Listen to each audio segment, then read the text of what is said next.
The biggest bad guy in all of this is, I hate to say it, my own country, the United States. We provoked this war.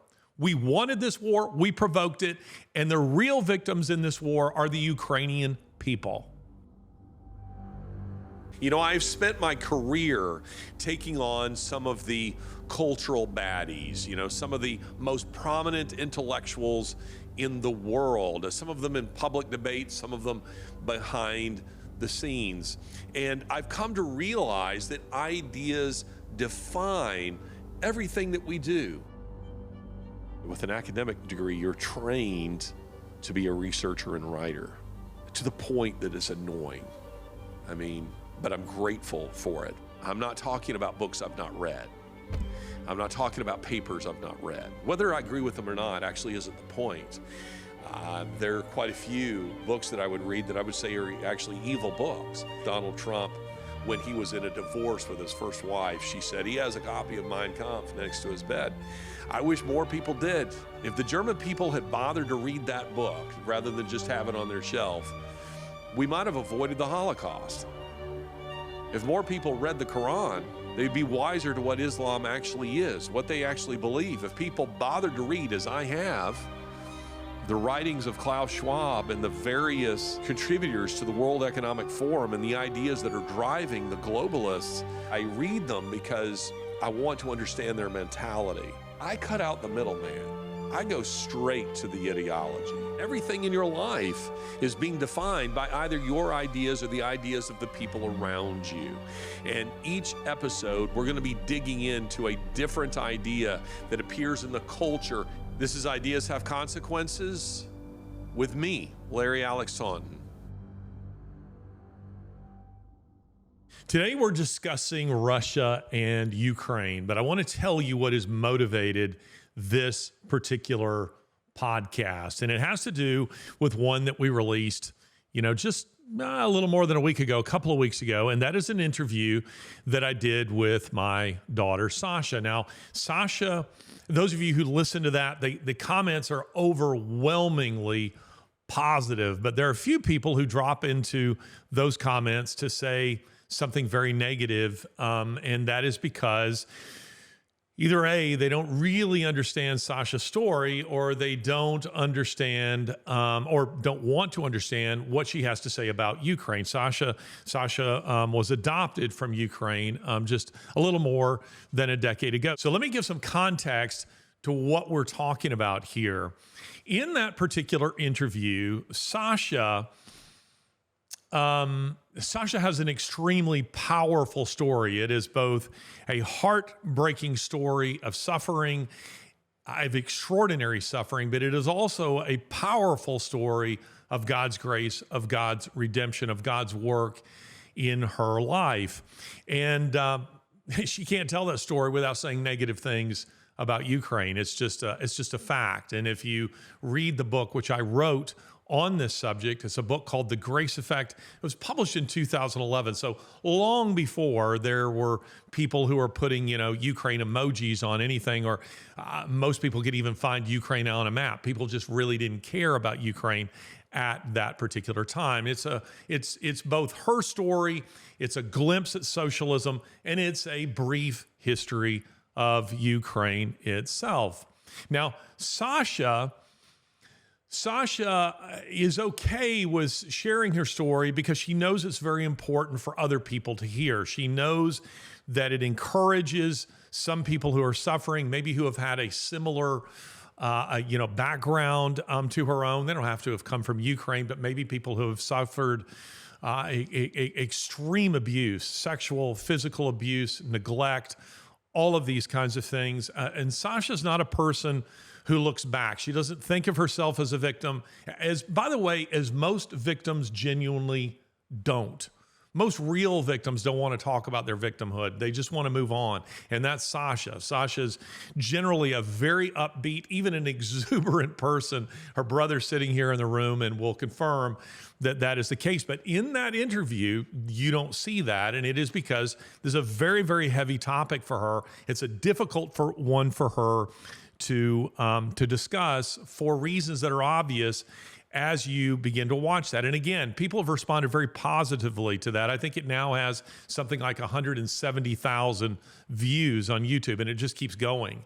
It just keeps going. And so on behalf of my daughter, thank you so much for the kind things that you have said. But as I've indicated, there are some negative comments. Some of those are directed at me because somebody maybe doesn't like my politics, or maybe they look and they say, well, he does most of the talking. Well, there's a reason for that. Sasha, I really wanted Sasha to do a YouTube live event. She was like, no, I don't want to do that. I am not interested in doing that, but I'm happy to do the podcast if you mostly tell my story. I want you to be the one who really tells my story, and then just ask me a few questions. And of course, I did do precisely that. But then there are those people who drop into the comments, and their entire focus is Ukraine. It's all about Ukraine. They didn't like what Sasha had to say about Ukraine. They didn't like what I had to say about Ukraine. They didn't like the negativity about Ukraine. So you had, this woman named Tanya or something who dropped into the comments and talked about how awesome Ukraine is. It isn't an awesome country. It is a horrible country. I know this. I've been there many times. But it is human nature to assume that in any struggle between parties, that if you don't like one, you must like the other. So the assumption is that if I say something negative about Ukraine, it must mean that I'm pro-Russia. Well, I'm not.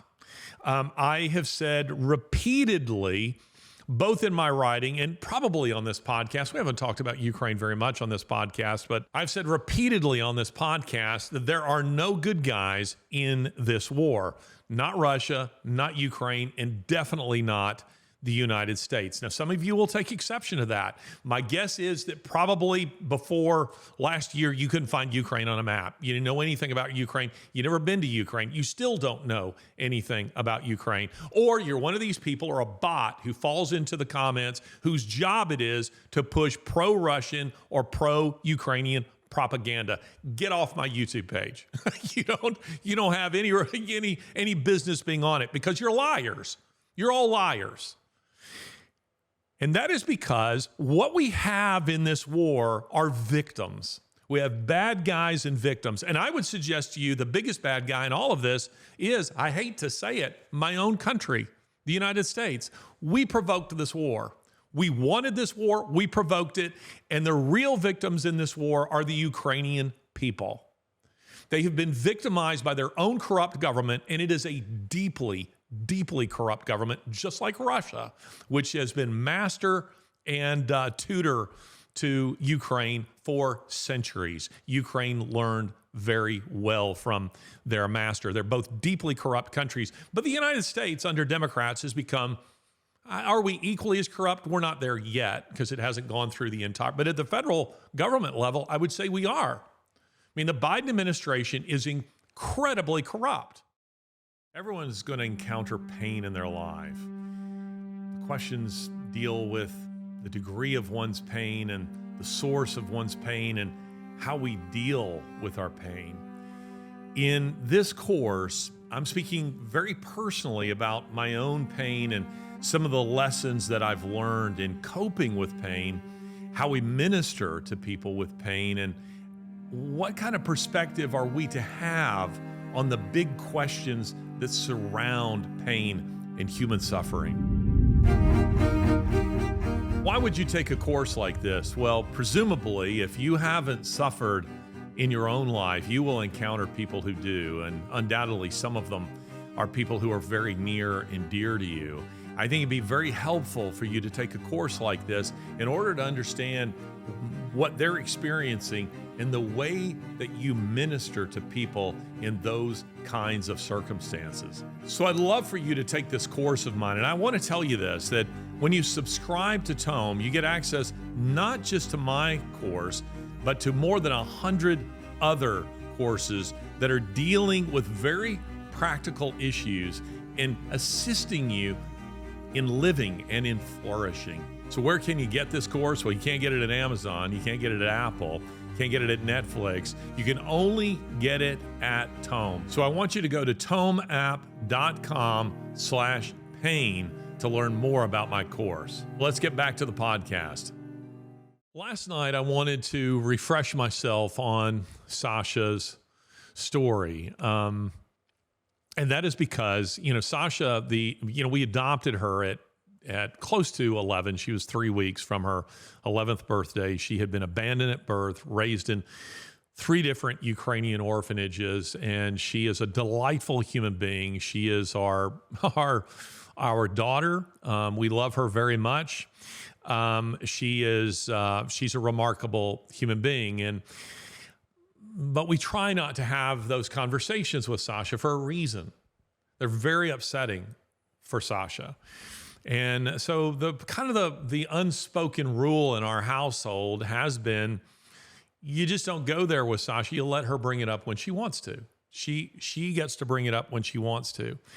So last night I decided to go back and look at the book that tells Sasha's story. And this is it right here, The Grace Effect. It is my first book. Now, again, this book was published in 2011. So this was long before Ukraine was a hot topic of political division in U.S. politics. If I brought up Ukraine, both Democrats and Republicans, in any lecture that I might give, and I've given many on this book, any presentation would respond kind of with equal horror. None of them were pro-Ukrainian or anti-Ukrainian. They were just kind of a blank slate on Ukraine. They just didn't really know anything about Ukraine. So I didn't write this with any kind of pro-Biden, pro-Trump agenda, nothing like that. I was just telling the story of my daughter and telling the history of Ukraine and socialism and the disastrous effects of that ideology. And usually, by the way, I say the word, I want to say this, I usually say ideology. And I've noticed that some of you have picked up on that. Like, hey, you're not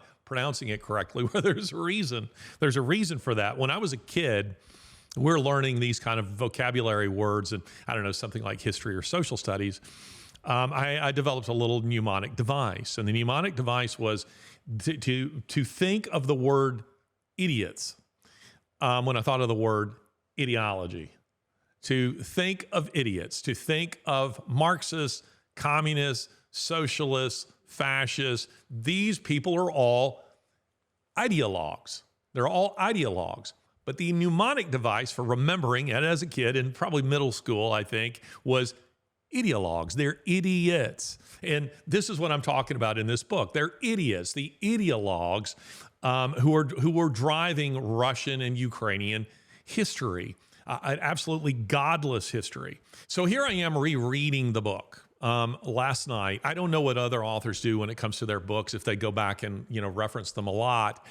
I generally don't like to watch my own videos or listen to my own lectures, and I often don't want to go back and reread my own books because I'm a bit of a perfectionist, and if I find an error, it drives me nuts. And no matter how hard you try, there's going to be typos in there, or something like that where you go, I wish I hadn't have said this. I could have said this better, this kind of thing. So I haven't looked at this book since I wrote it in 2011.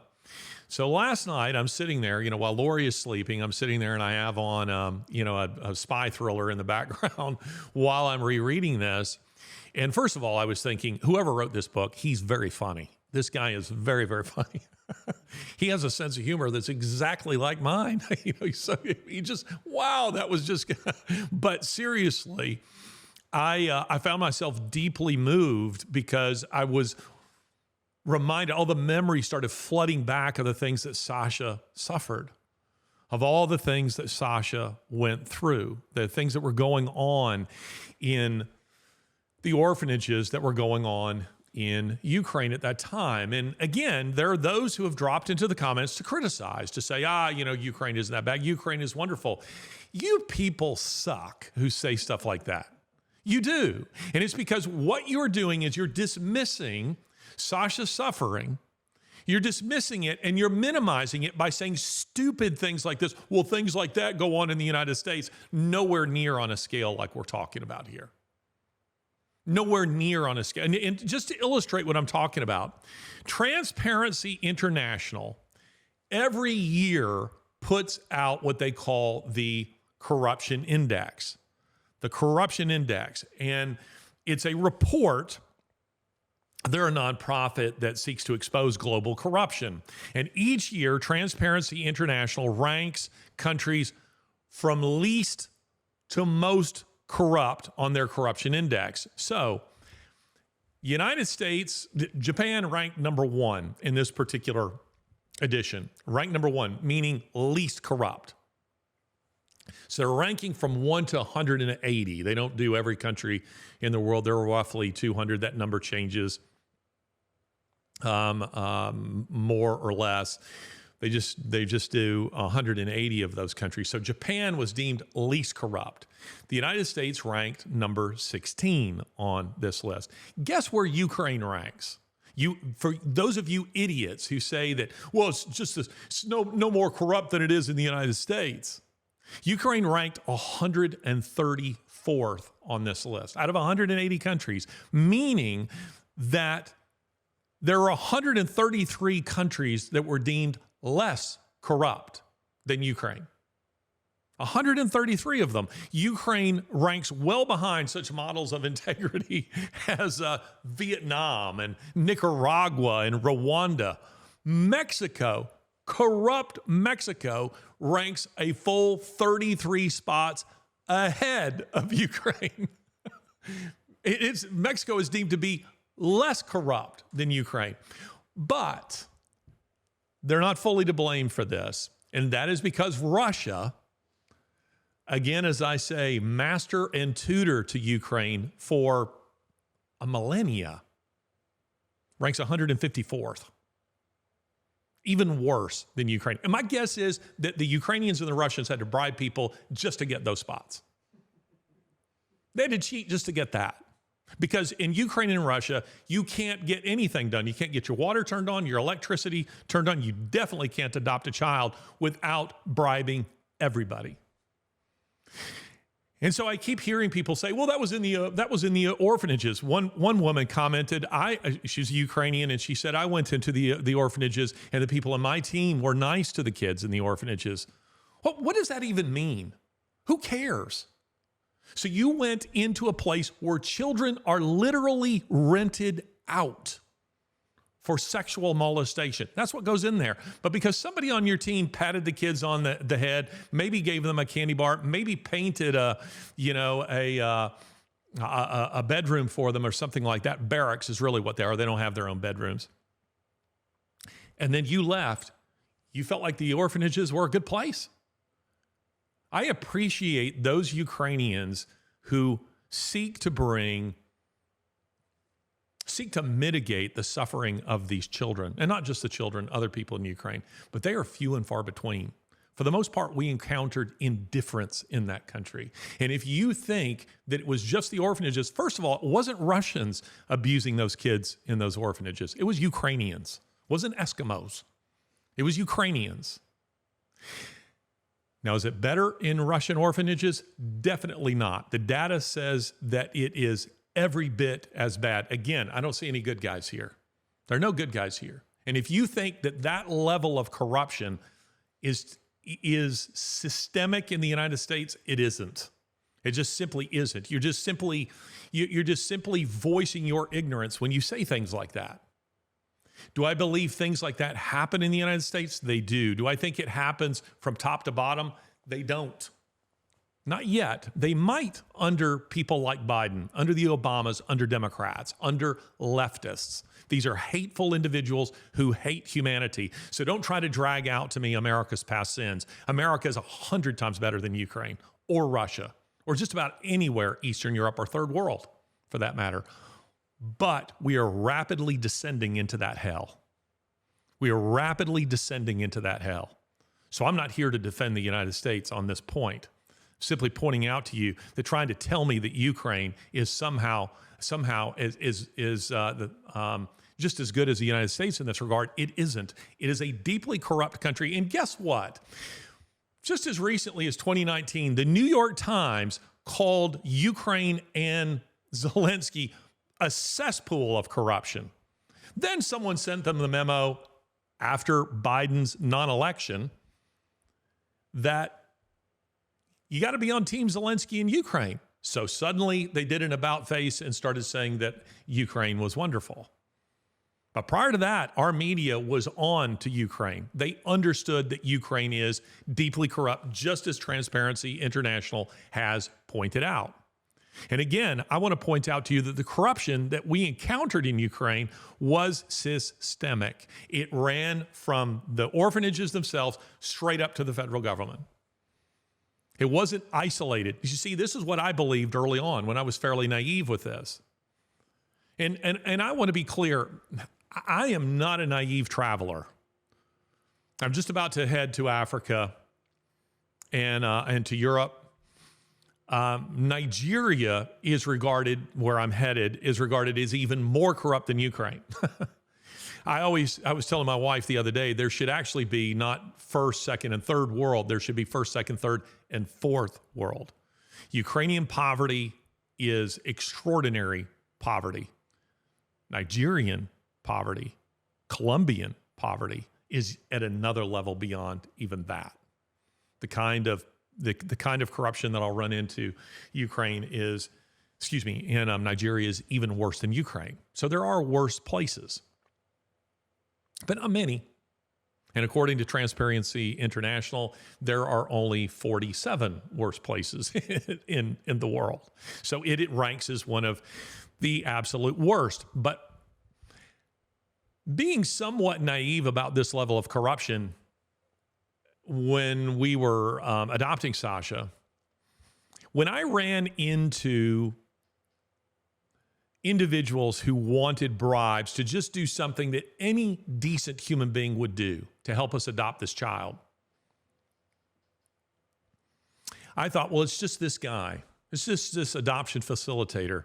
It's just this translator. It's just the head of the orphanage. Then you realize, nope, goes all the way straight to the top.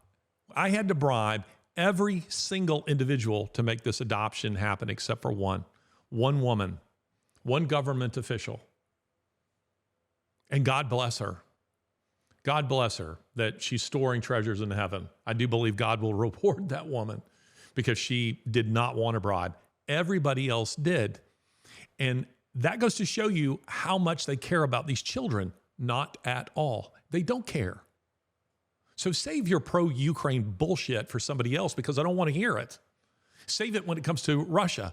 Don't want to hear it. I've been in both of these countries. I spent a ton of time in these countries, and the corruption is systemic. It runs straight from the orphanage workers straight up to Zelensky. It's all right there.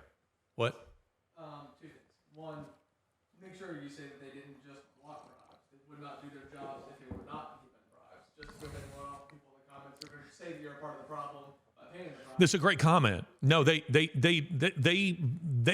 wasn't just, as you pointed out, it isn't just that they wanted the bribes. They weren't going to do it unless you gave them the bribe. She would pat her on the head, give her a piece of candy.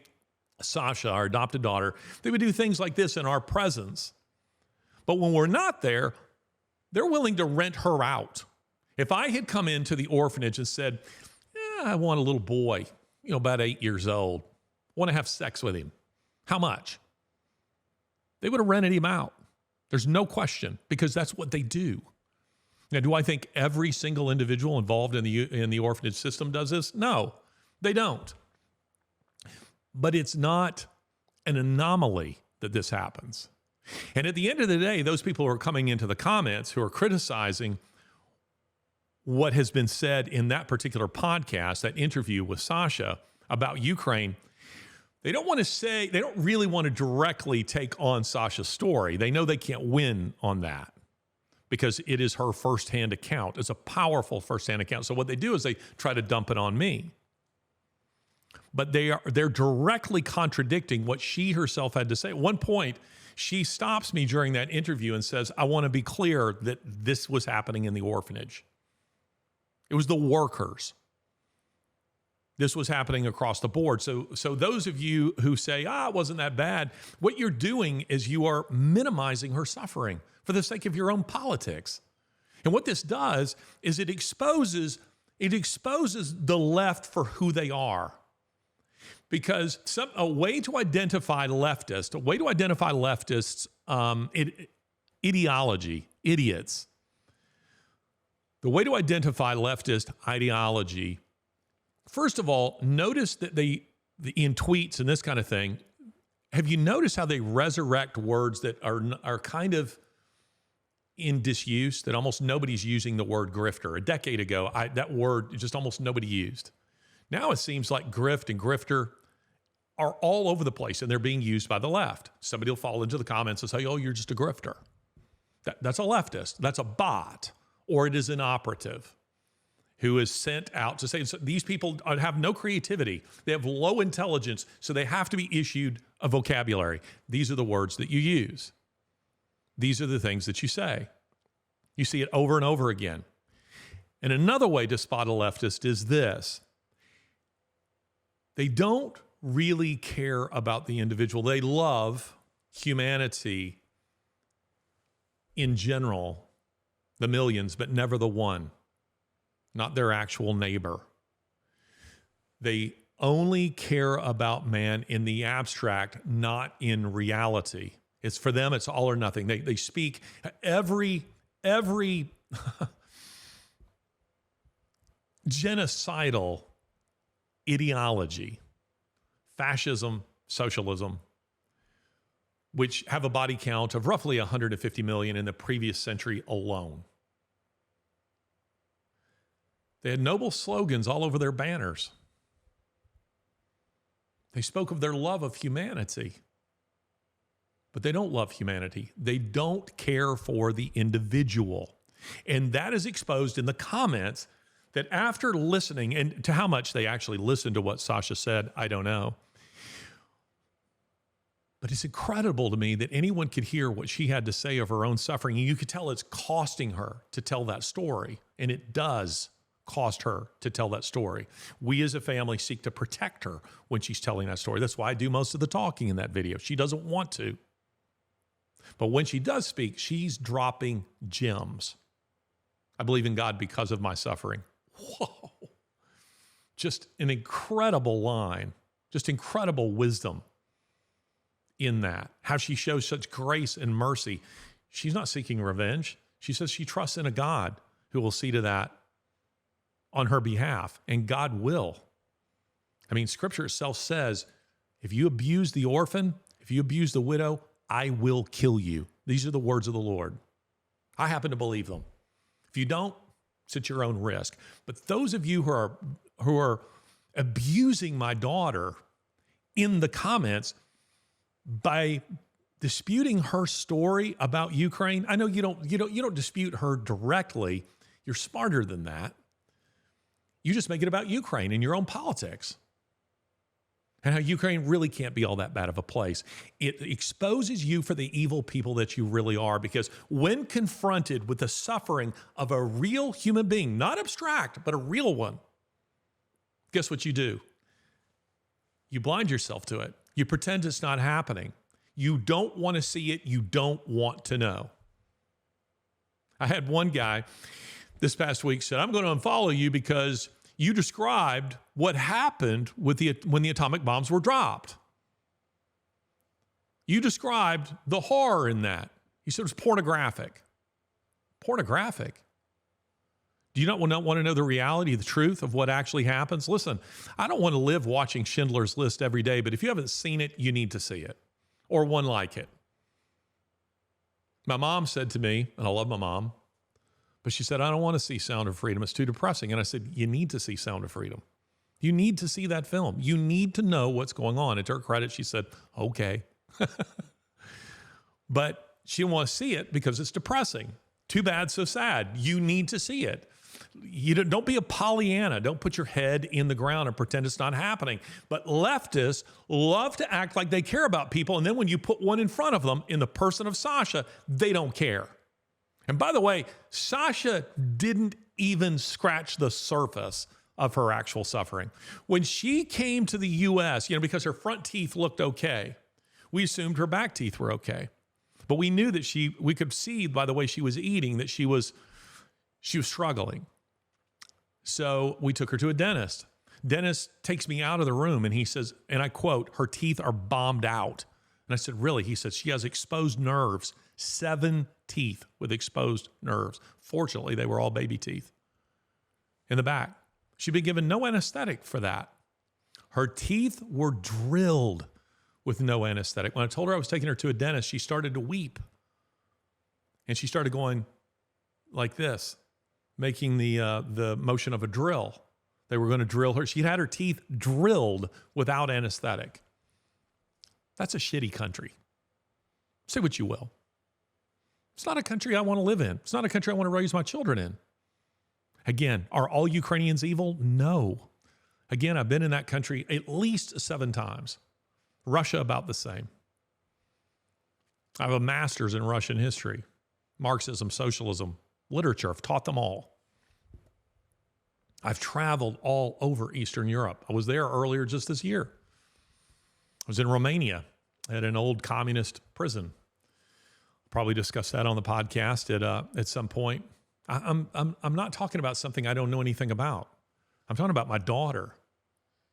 So this is a wicked, wicked system, and it is a wicked country. And for that, you need to understand this. So what I want to do now is I want to give you just some basic principles in which to try to understand, to try to navigate these countries, this war, what is happening in this war. It's very, very difficult for Americans to understand this.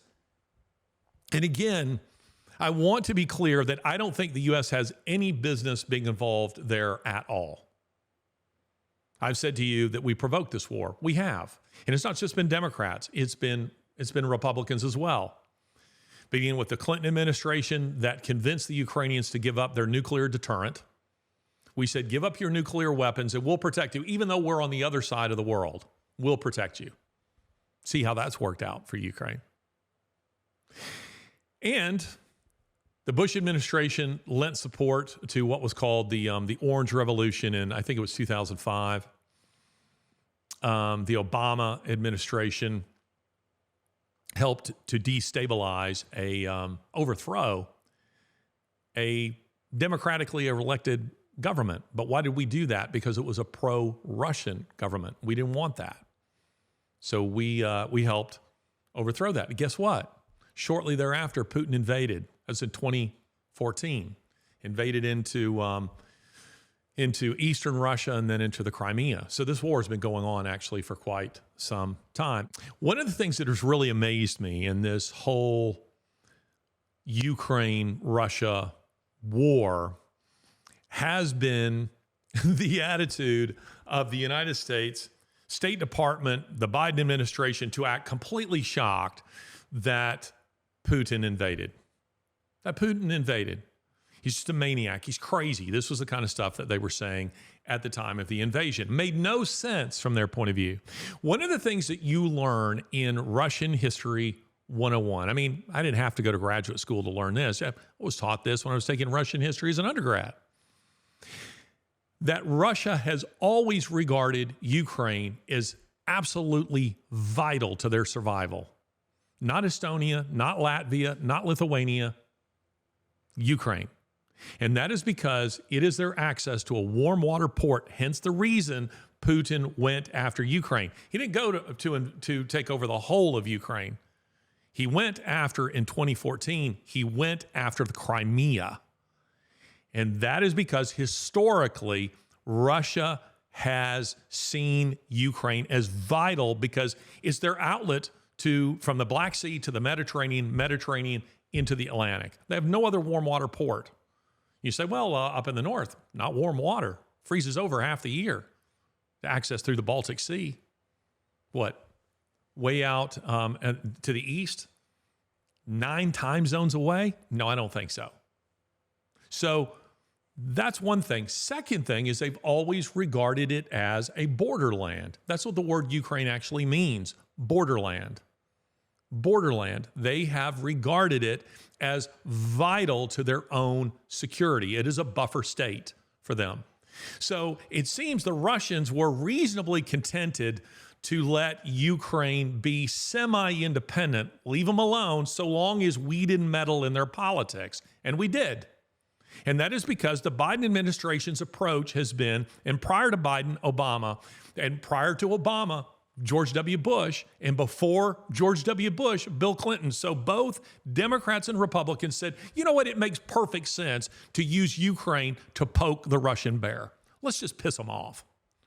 Let's just do that. Putin had been very clear in his messaging, do not put NATO on our border. But we did. Estonia, Latvia, Lithuania, and then we kept telling, Biden kept telling Ukraine, hey, we'd love for you to join NATO. And that was the thing that Putin kept saying, we will not permit Ukraine to join NATO. We will not. And if you keep doing this, we will invade. Guess what he invaded? I'm not saying that what he did was moral. What I'm saying is, from a Russian point of view, it was perfectly rational. And that is because, think about what the United States did with the Cuban Missile Crisis. Let's just reverse it. Russia was aiding a communist country 90 miles off our border, 90 miles off the coast of the United States. And then they said, we're going to put nuclear weapons there. And John F. Kennedy, different kind of Democrat in those days, said, no, you're not. If you try to do that, we will blockade it. And so we did. And we had the Cuban Missile Crisis. We said, we will not have this right off our border. Now, a half century later, we said, we're going to do it to Russia.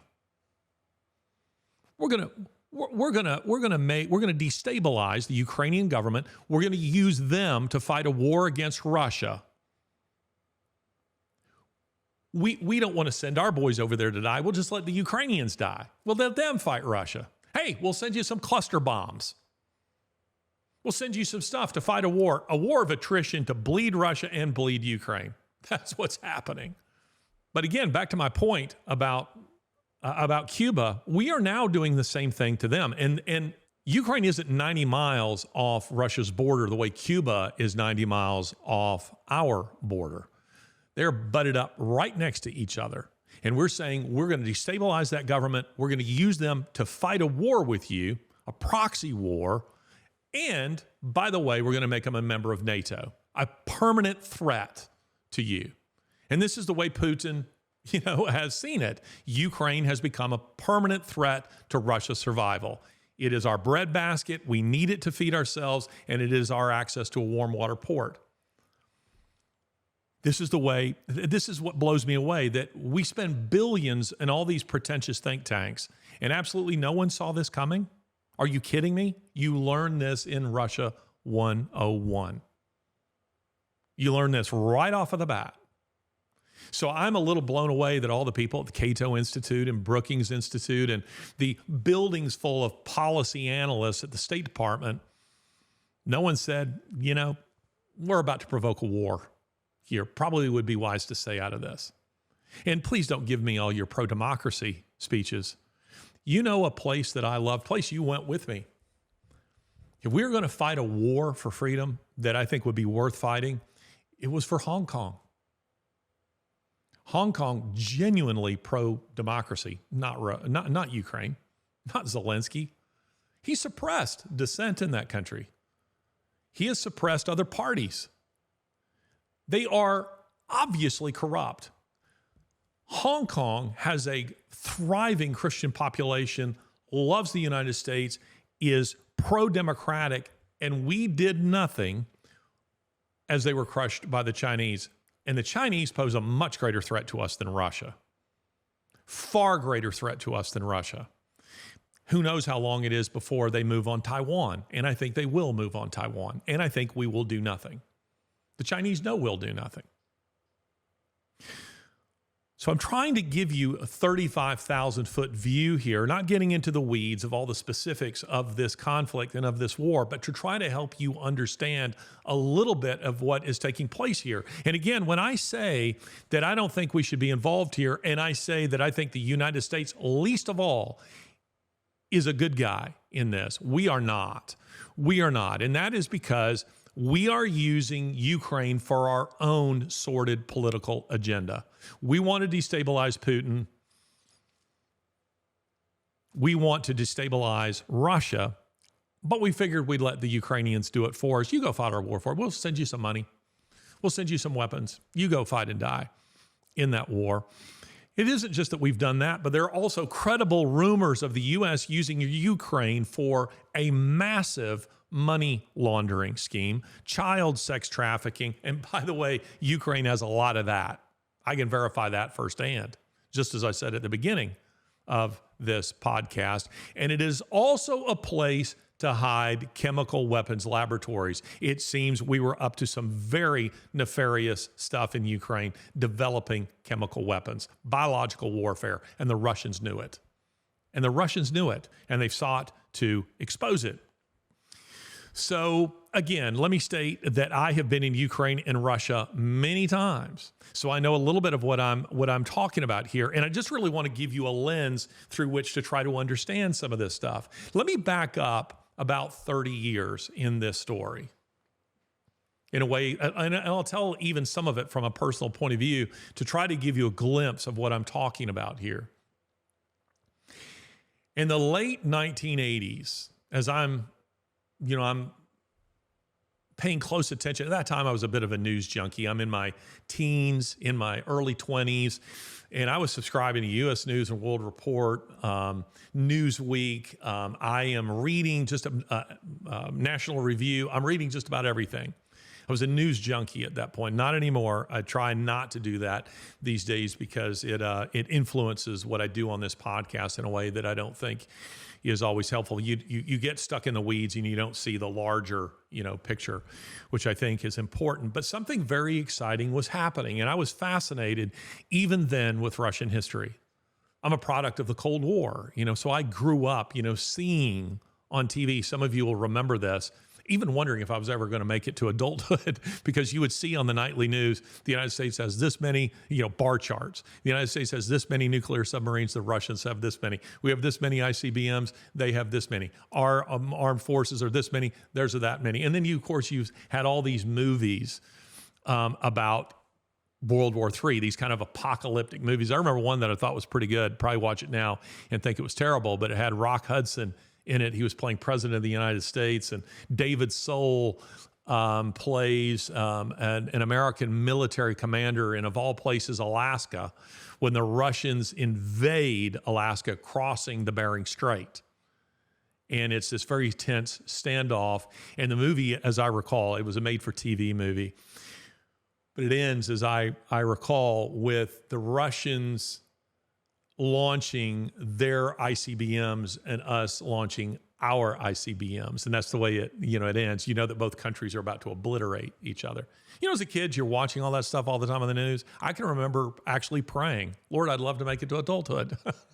I'd actually like to make it to adulthood. Some of you will remember this. So something very exciting started happening in the geopolitical spectrum. And that was that Gorbachev came along. And before I even get to this, I should probably say this. Let me back up just a wee bit and make this point. Russia's history, like Ukraine's, because they're Siamese twins, they're inextricably linked. Are there cultural differences? Of course there are. But there are massive cultural similarities. And there are many Ukrainians who are pro-Russian. I recall a poll before Putin's invasion that 16% of Ukrainians wanted to see the resurrection of the old Soviet Union. 16%, a lot of people who were feeling nostalgic for the old iron-fisted days of Stalin. They wanted to go back to that. That's what they wanted. There are others who feel the same way in other parts of the former Soviet Union, former satellite countries, and in Russia itself. But I should give you this little picture of Russia that might be very helpful to you to understand that Russia's history, like that of Ukraine, has always been kind of schizophrenic. It always is struggling. It's oscillating between being very modern, being very pro-Western, being Westernizing, and being what are called Slavophiles. Slavophiles meaning the idea of a love for the old Slavic traditions, becoming very hardline and cracking down anti-Western. And probably the first true Westernizer in Russia's history was Peter the Great. Robert Massey, by the way, Rhodes Scholar, wrote a great book about in the early 80s, I think it was, called Peter the Great. It is a terrific book. I would highly recommend that book. Peter the Great is fantastic. It gives you a glimpse into the Russian soul. Peter the Great, who was a big-time westernizer, who was determined to drag Russia into the modern world, kicking and screaming if he had to.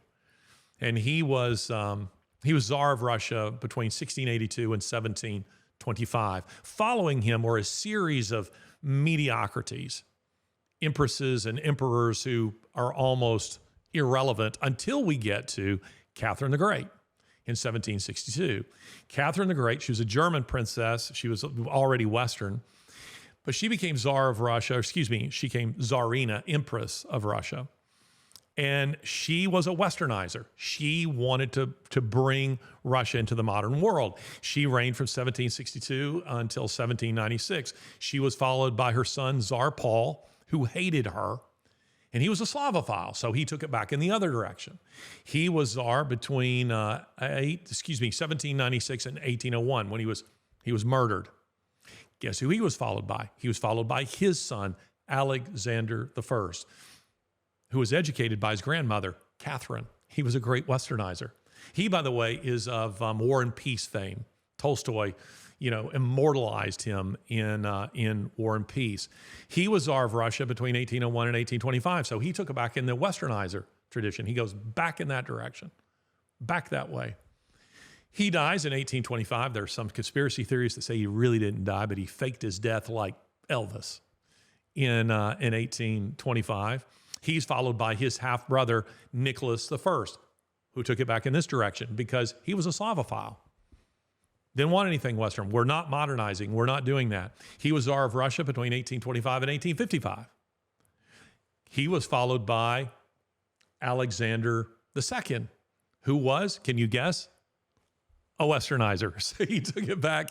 And you're starting to see the schizophrenic nature of Russia's history. And Russia governed Ukraine throughout this time. He took it back in the other direction. He was called the Liberator Tsar. He was a very liberalizing czar. He created a parliament. He freed the serfs. Russians love to point out, we freed our slaves before you did. He did that in 1861.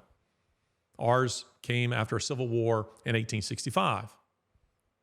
He was blown to bits by socialist revolutionaries who didn't want a westernizer. They didn't want a guy who made concessions. They wanted power. They wanted to control. Somebody stepped out of a crowd and threw a bomb underneath his carriage, blew it to pieces, blew his legs off, and he died. He was followed, Alexander II was followed by his son, Alexander III. And Alexander III was Slavophile. Harsh. He was called the Alexander III was called the Russian bear. Big man. Going to crack down. Ultra conservative. All things Russian. Want nothing westernizing. So he goes back in this direction. He dies in 1894. And then he is followed by the ill-fated and weak Nicholas II, the last Tsar of Russia, who ruled from 1894 until 1917 and then was murdered on my wife's birthday, actually, July 16 of 1918, I think, in Ekaterinburg, along with his whole family, his wife, Alexandra, and his children, Olga, Maria, Tatiana, Anastasia, and Alexei. Killed them all. No, Anastasia did not survive. It makes for a great movie, a great story, a great Disney film, but not true. Didn't happen. The picture I'm trying to give you here is that Russia, it's very difficult for us to penetrate and understand Russian politics using a conventional Western lens for doing it. It's constantly going back and forth between one or the other. And this continued straight on down to our own time until we get to Gorbachev. And this brings me back to what I was saying earlier. In the 1980s, something pretty exciting was happening. If you're an American, not so much if you're a Russian. If you're part of the Russian satellite states, it was pretty exciting. And that is Mikhail Gorbachev came along, and Mikhail Gorbachev was a westernizer. Nothing like his predecessors, Yuri Andropov, former head of the KGB, or Leonid Brezhnev, or Khrushchev, or any of those figures. Stalin, certainly not. Lenin. There was a long period of what we'll call Slavophiles. But then we come to Gorbachev, who was a westernizer. And what starts happening is you see the satellite states, the Russian satellite states, beginning to break up. You see them beginning to declare their own independence. And that began in 1988. The first of the republics begins to declare independence. And then it was a domino effect. You began seeing it from others. By the time I was boarding up, and so I'm studying Russian history at this time, and as I'm boarding a plane to go to London to be further educated on European history, Russian history, socialism, Marxism, just as I'm boarding a plane, there was a coup attempt in Russia called the August coup of 1991. And the most enduring, the most famous image of that period was that of this man, Boris Yeltsin, standing astride a Russian tank, and declaring, that they're going to continue the reforms in Russia. And shortly thereafter, in December of 1991, the Soviet Union collapses and the world rejoiced. And this, by the way, was a time of really, really heady. A wave of euphoria was sweeping the Western world. It was an incredible period of time. And I have to say, I was swept up in it too, because in November of 89, you had the collapse of the Berlin Wall. I remember watching that event. And again, I'm a student of history. I have ambitions of becoming a writer. And I was thinking, if only I weren't so young and still an undergraduate, I could be astride that wall, chipping away at it like everybody else. I wanted to be. I had those kinds of aspirations. It was an exciting time. Again, euphoria was sweeping the Western world. It was captured by the popular culture. The Scorpions,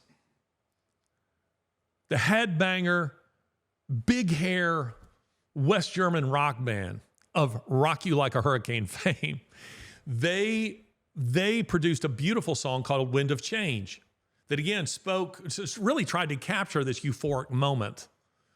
And it was because people really thought that a kind of utopia was being ushered in. And that song, it says, the wind of change blows straight into the face of time, like a storm wind that will ring the freedom bell for peace of mind. Let your balalaika sing what my guitar wants to sing. Talks about walking along the Moskva down to Gorky Park. I've been at Gorky Park, hung out there with some mafiosos, but that's a different conversation for another day. Gorky Park's a very famous park in Moscow. I'll never forget being there, and it has like a little fair in there. And a friend of mine was doing one of these little gun things, knocking down bottles, and this Russian guy wanted to challenge him in this, and I said, "You better let that guy win, because I promise you he's mafia." I promise you he is. And then after that, he wanted to race us in go-karts, which was kind of funny. But anyway, you had the Scorpions, singing a song like this. This was a great time. Everything's wonderful. Great things are gonna come from all of this. How could anybody feel negative about any of it? Then Eddie Money of Two Tickets to Paradise fame. He produced the song Peace in Our Time, which was about the wall. Again, it's like utopia. He says, never going to break down the walls and build a prison with the stone. For you and I know what love is worth, going to build a heaven on earth. This was the thinking at this time. Pink Floyd, after the wall came down, they performed at the Brandenburg Gate. The wall ran right through the Brandenburg Gate. And so they performed right there, their album, The Wall. People have their lighters all up in the air. This is a euphoric moment. The world has changed for good forever. Francis Fukuyama, scholar, he published The End of History and the Last Man. You know what the thesis of that book is? The thesis of that book is that Western liberalism has won out. It's over. The fight against Marxism is dead. It is over. it is, Marxism is now on the ash heap of history, as people were saying at that particular time. And now it's just simple mopping up operations. Democracy has won out, is the thesis of that book. Hedrick Smith, who was formerly the Moscow bureau chief for, I think, the New York Times, it may have been the Washington Post. He produced a book called The New Russians, this book right here, which is a very interesting book, by the way. But again, he was saying that, again, democracy has won out. This was a snapshot of an era. We have seen the end of the Cold War. And then something started to happen. And what is it that started to happen? Well, I was in Russia at that particular time, and freedom, the Russians decided, really wasn't all that it was cracked up to be. Many Russians decided that it wasn't all that it was cracked up to be, and that is because freedom requires responsibility, self-reliance. And Russians weren't used to this. It also means a certain measure of chaos kind of enters into the culture. And they didn't like it. Suddenly, you had not just Christian missionaries that were going into Russia, but you also had Scientologists pouring into Russia and Mormons and all kinds of things that they deemed to be cults that they did not like. And they started saying, whoa, whoa, whoa, whoa, whoa. We don't want all this. Pornography began flooding into Eastern Europe. American movies, American music, many of which they deemed to be spiritually void and corrupt. They were saying, we don't want all this stuff. And suddenly, there became a desire for the Hebrews to return to Egypt. The Russians began longing for, feeling a nostalgia for, the old iron-fisted days of Stalin. Not all of them, to be sure, but many. And this was also true of Ukraine at the same time. So guys like Vladimir Putin just bided their time. They just kind of went underground there for a while and bided their times. And guess what? As public sentiment began changing over these things, you began encountering Russians. I'll never forget a conversation with both a Ukrainian and a Russian that went very similar. When I was in Ukraine, and I think in 2001, I remember a Ukrainian who I liked very much. He was a nice guy that began talking to me about how Americans really didn't understand the history of the Soviet Union, and Stalin really wasn't all that bad. And we were crossing a river. I remember exactly where we were going across this bridge, the Dnieper River, I believe it was. And I started at that because this was a guy who just struck me as just a regular guy. And now he reveals himself to be pro-Stalin. And I was like, whoa, whoa, whoa. Say that again. And he said, yeah. He said, America has its own propaganda, and your propaganda doesn't portray Stalin accurately. Stalin was a good leader. I hope Ukraine will reunite with Russia. Wow. Then in 2017, and you were with me, I don't know if you were with me for this conversation, but you were with me in Russia at the time. I was having dinner just off of Red Square, and I'm having a conversation with this young man who's maybe 25, and he's starting to tell me how wonderful the Stalinist period was. And he said, back in that time, we didn't have the chaos that we have now. And I said, yes, and you had maybe about 60 million people less too, because Stalin killed about that many. But to him, it was immaterial. It didn't matter. That argument did not make a dent with him. It's like some of the people who fall into the comments on our YouTube page. And by the way, I do want to say this. Those of you who have joined the posse, that's what we call those of you who are regular listeners, viewers to this podcast, the posse, you guys are awesome. We're just going to keep building this. I apologize that we have run into a little bit of trouble on YouTube. They haven't booted us off. It's nothing like that as yet. But amazingly, whenever we premiere a podcast, YouTube, which is to say Google, their servers have not had the bandwidth to take all of you people. The traffic has been too much, and the result is that some of you are experiencing, disruptions in the feed because there's so many people who are going on there at the same time.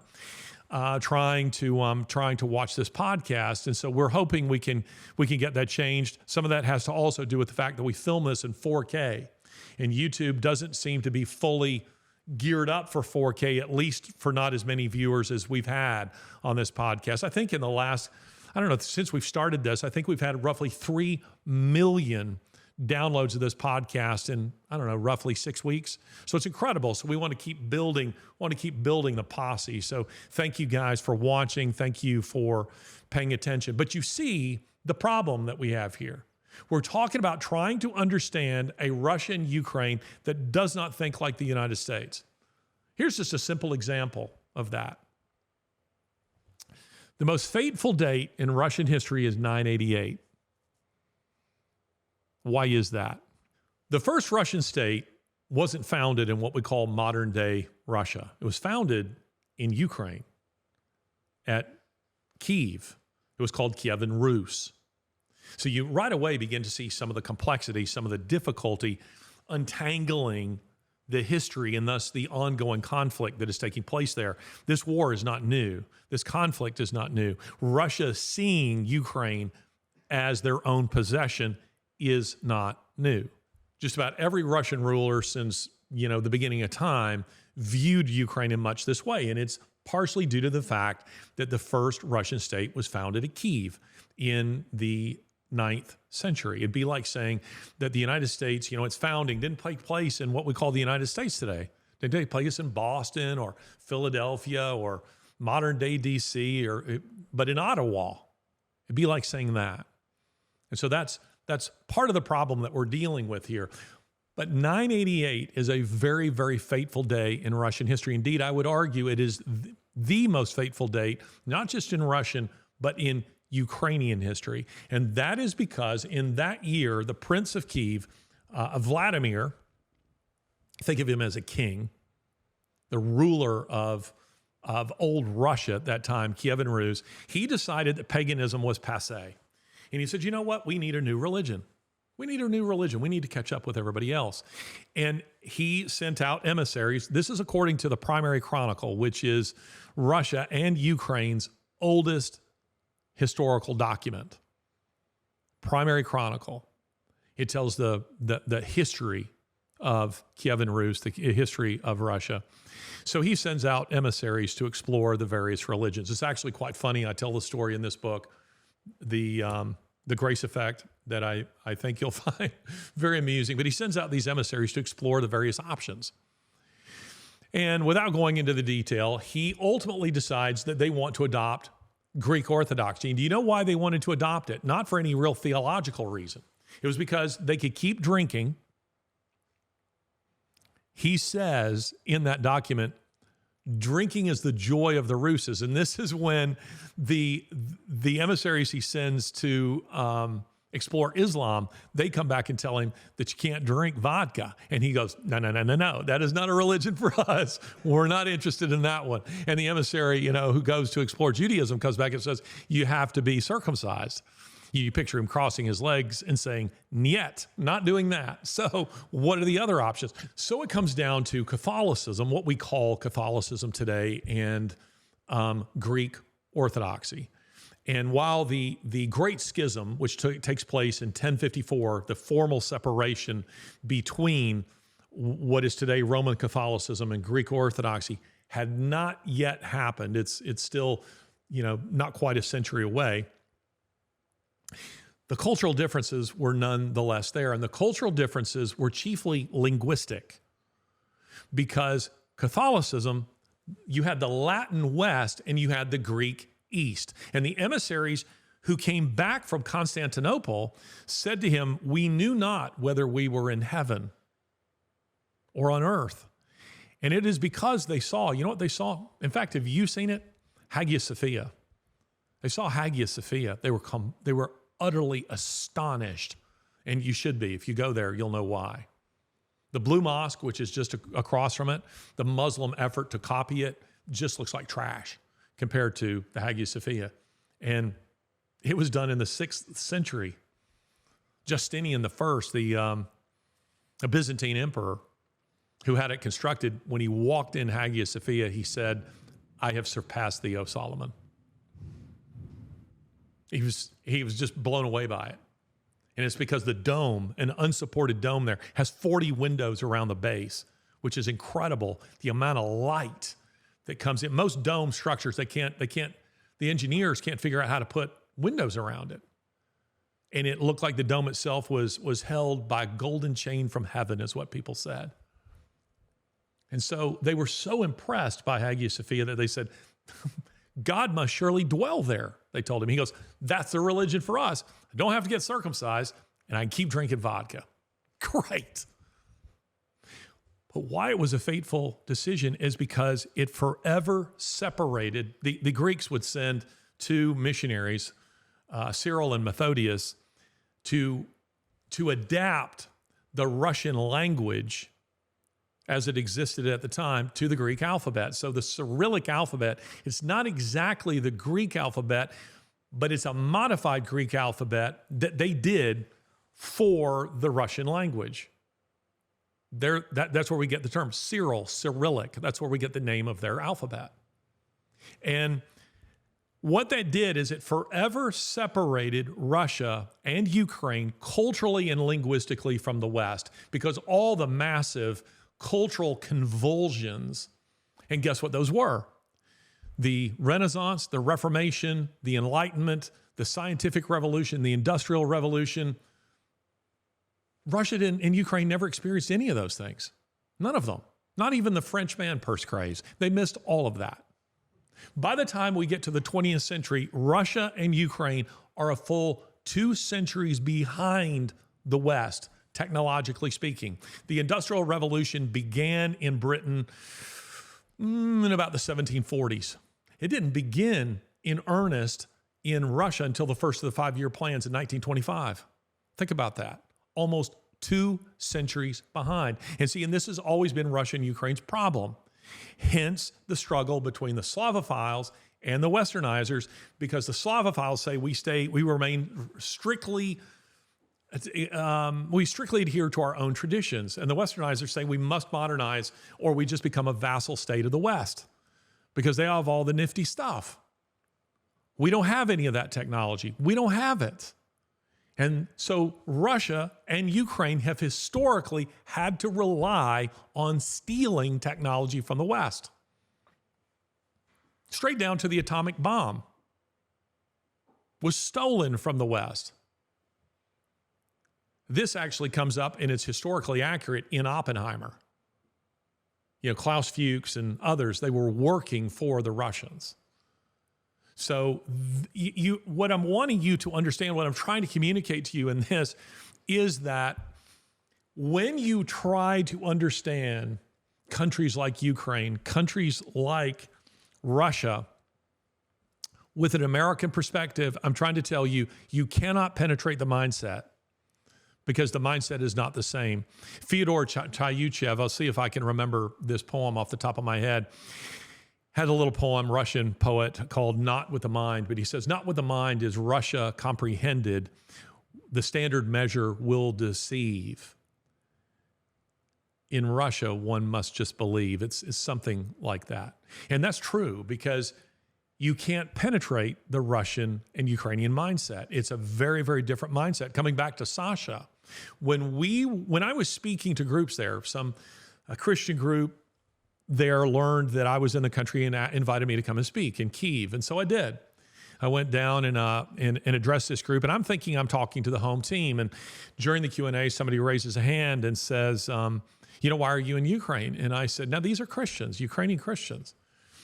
Why are you here? And I said, well, my wife and I are here adopting a child. There was silence. And then these people began trying to talk me out of adopting. Now, I don't know of any Christians who would do that in the United States. But they were trying to tell me I shouldn't adopt. And they said, you do understand that orphans are different, don't you? And the word they used is bezprizorny. Bezprizorny. That means unsupervised ones. But that Russian word doesn't really translate because it carries with it, it's freighted with a negativity that you can't quite capture in a single English word. It means It's something very damning about these children. You don't want them. You don't want anything to do with these kids. The bezprizorni is the word for these orphan children. You don't want them. Don't bring them into your house. You'll regret it. And I found myself in kind of a debate with these Ukrainians.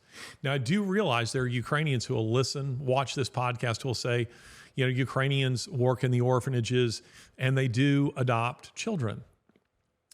Russians would say the same thing, but not nearly enough. The adoption facilitators will tell you, Ukrainian and Russian adoption facilitators will tell you that very few Russians and Ukrainians, A, work in the orphanages, volunteer to work in the orphanages to do actual good, and B, almost never adopt.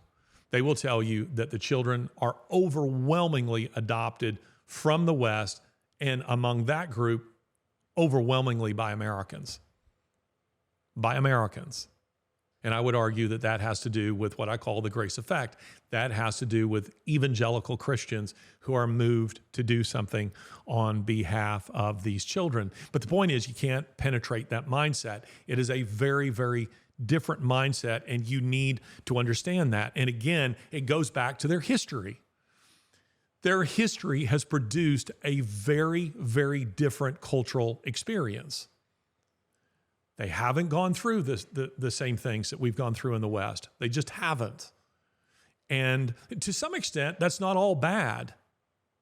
That's not all bad. You know, Russia and Ukraine have known suffering on a scale that beggars the Western mind. We think this Private Ryan's won World War II at Normandy on D-Day, Operation Overlord. The Russians take exception to that because they say roughly 55 million people died in World War II, and half of those people were Russian. That's true. The Russians lost more people in a single battle. You could choose two. You could go with St. Petersburg, which was called Leningrad at that time. They lost more people at Leningrad and at Stalingrad than we lost in the whole war. And that is individually, by the way. I don't mean Leningrad and Stalingrad combined. I mean separately. They lost more people in just those two battles than we lost in the entire war. That is their experience. And they would say it wasn't Private Ryan. It was us at Stalingrad that won the war. You can take your own perspective on that. The point is, the Russians, the Ukrainians are very proud people. And there are many things that I can appreciate about them. And in many ways, it has to do with their literature. Their literature, the suffering has produced wonderful literature, wonderful art, extraordinary art. And I will also tell you that the Russians and Ukrainians are some of the most hospitable people I have ever encountered in the world. Incredible. The meal they serve you might have cost them a month's salary, but it means something to them to give it to you. I've often compared them to New Yorkers. They often have an exterior that's very gruff on the outside, but once you penetrate that, once they invite you into their homes, they'll die for you. I will never forget being on and this type of experience happens all the time. I've had it happen to me both in Ukraine and in Russia, and that is you get on a tram and then some thick-necked thugs who work for the government, but they're mafia types. They don't let anybody get off the tram until you pay them a bribe. You have to pay them a bribe or you don't get off. And when I was in Russia in the early 90s, a young Russian woman was my translator. I, of course, was quite young at the time too, but this happens. This was my first time to experience this. She's kind of a tiny thing. And these bullies get on and they don't let us get off. And they're shouting at everybody, but they start shouting at me. And of course, I don't understand at all what they're saying. And she gets in between me and them and she's like this. I mean, she's ready to go. She's ready to fist fight with them right there on the spot. And then finally, when they understand that I'm an American, they let us off. And I said to her, wow, you really need to get between me and them like that. You could have gotten hurt. And she said, you're my guest and I'm responsible for you. Cannot let people in my own country treat you like that. It was amazing kind of courage. You can't possibly hope to navigate this with the standard American assumptions, which are this, that everybody else in the world wants the same thing we want. Osama bin Laden understood the United States very well and wanted to destroy it. In the aftermath of 9/11, there were all sorts of people who said, the guys who flew those planes into the buildings, they were crazy. Just like Putin, they're crazy. No, it was a perfectly rational act given their worldview. From a secular point of view, it made no sense. I mean, why would you kill yourself like that? But they weren't secularly minded. These are people who believed that Allah sought to reward them in the next life with 70 virgins. They believed that if they died martyrs, that's what they would get, eternal salvation, basically everything they wanted. Perfectly rational within that framework. The Russian mindset isn't the same as ours. Russians and Ukrainians do not think the same way as you do. They also have a very different threshold of tolerance for suffering and for evil because they've become quite used to it, and for corruption. You can't get anything done in either one of those countries without bribing people. You just have to. It's just the way it is. You get into a taxi cab, you better be careful as to where you might end up. And it's not just Ukraine and Russia. That is true throughout most of the third world. And these are third world countries. Again, if you go back to what I was saying about first, second, third, and fourth world, I would say that these countries are third world. They're not on the same poverty index as Nigeria, as, say, Egypt or Colombia, but they're close. And once you get out of the major metropolitan centers, that's what it looks like. You know, Kyiv is, in many parts, is really kind of a beautiful city. Odessa too. You go down, close to the port, down to the Potemkin steppes. You'll see supercars all over the place, yachts that are mind blowing. Just a few miles in are orphanages where kids were not given toilet paper. A daughter was not given toilet paper. You know why? Because the people who worked in the orphanage would steal it. We were told Sasha, when she would come to our apartment, Lori took her out and bought her, my wife, took her out and bought her new clothes because Sasha only had 2 sets of clothes and they were ill-fitting and they're dirty. The kids were bathed once a week. Lori would immediately put Sasha in the shower, would bathe her. She would put new clothes on Sasha that we had purchased and then wash her old clothes. We were told, do not let her go back to the orphanage with her new clothes. The workers will steal those clothes, sell them, or give them to their own children. So we would have to reverse the process in the afternoon, put her back into her old clothes, but we're clean now, send her back to the orphanage, and then repeat the process the next day. And yet there are all these billionaires, mafia types, right there in Odessa who don't care a thing about those children. Don't even give them toilet paper. The kids used a hole in the ground outside with no doors. You remember that? Absolutely incredible. The stench, the flies. So don't tell me how wonderful this country is. But again, do not interpret my comments to mean that I'm pro-Russian. I should hope that it's very clear here, and I'm certainly not pro-U.S. as it relates to this war. I do want to end by saying this, and maybe at some point I'll give a more thorough discussion, treatment of the histories of these two countries and how they're linked.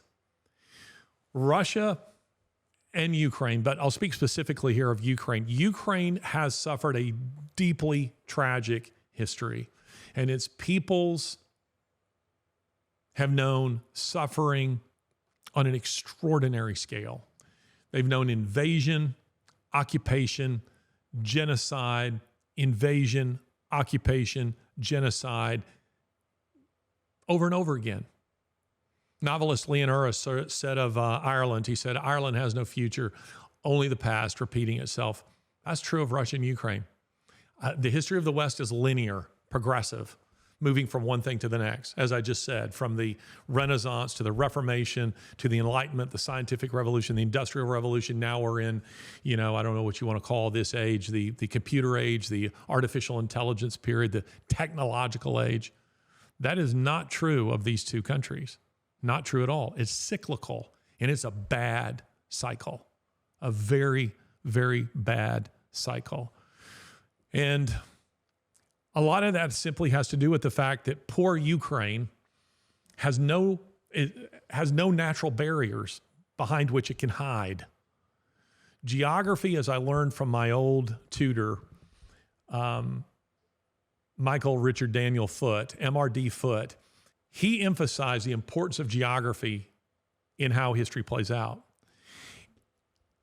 And it's extraordinarily important. The United States has two marvelous anti-tank ditches, known as the Atlantic and the Pacific.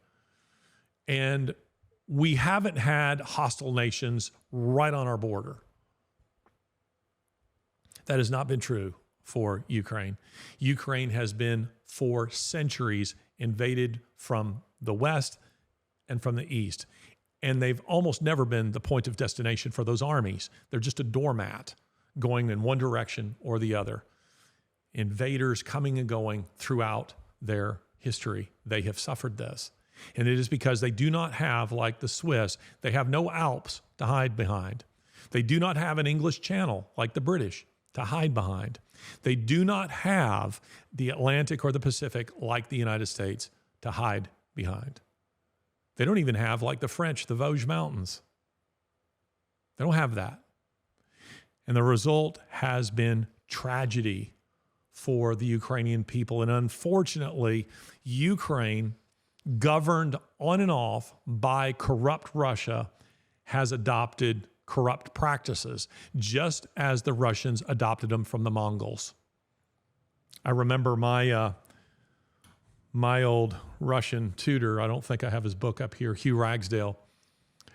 He used to say this, the Mongols who invaded Russia, they galloped onto the Russian steppe in 1241. They stayed for 2 centuries. They didn't leave until 1480. For 2 centuries. He said they brought nothing but worthy of imitation except methods of warfare. The Russians and Ukrainians modeled them in everything except warfare. But they adopted their tyrannical techniques, their brutality. And it has affected their history right down to the present. Now, some people want to say, well, Larry, your impressions of Russia and Ukraine are a little outdated. I was just there just 5 years ago. So it's not that long ago. And you want to tell me the whole country has changed? These two countries have changed incredibly in the last 5 years? I think not. Centuries of practices do not change that rapidly, especially not for the better. They can for the negative. We're seeing it in the United States. You can go from being a good nation to a bad one quite quickly, but you do not go from being a bad one to a good one overnight. That is a process. It is a lengthy process, a little bit like sanctification. It just takes a little while to get there. And my hope is, by the way, that both Russia and Ukraine become better countries. I'm not sure anymore that I want them to become like the United States, because Putin has a point when he criticizes the United States as a country that whacks off the penises of little boys, that says that a woman can be a man and vice versa, that destroys its children. In that, he's absolutely dead on. He's absolutely dead on. The criticism is perfectly valid in that regard. But is Putin himself is he a champion of freedom? Definitely not. He's a mafioso. And what we are seeing right now is a war, a struggle between not one, not two, but 3 mafias. A Russian mafia, a Ukrainian mafia, and a globalist mafia in the West. That is what we're seeing. And it's why I'm not rooting for anyone in this other than the Ukrainian people who are themselves victims. They are the chessboard upon which all this is being played out. And they're suffering. They're suffering. But do I feel any sympathy with their government? None. With the Russian government? None. And with our government? None. We provoked this war. We are probably the most evil player in the whole thing. The Biden administration, what they're doing in Ukraine is, in my opinion, unconscionable. Some of you have asked, well, how do I help the Ukrainian people? I am all for authentic humanitarian efforts to ease the suffering of the Ukrainian people, or the Russian people for that matter. I'm all for humanitarian efforts if you know that that money is actually going to humanitarian efforts, because often it doesn't in those countries. It goes into the pockets of mafia types. Bear in mind, earlier this year, I was in Poland interviewing Ukrainian war refugees. And what I kept hearing over and over again was those billions of dollars your country is sending, we aren't seeing it. Not affecting us. The help they're getting from American Christians who have set up relief stations and soup kitchens. It's not from the Biden administration's billions of dollars. That's going into Swiss bank accounts. That's going into the Cayman Islands. It's going into a war. Isn't going to help the common people. I'd love to see that change. Delighted you tuned in. I hope that you will not lose heart in doing good. I hope that you will engage the people around you, and I hope that you will believe, as I do, that we serve a great God. We serve the God who said, "Let there be light," and he can use you. Be like Isaiah, who said, "Here I am, Lord, send me."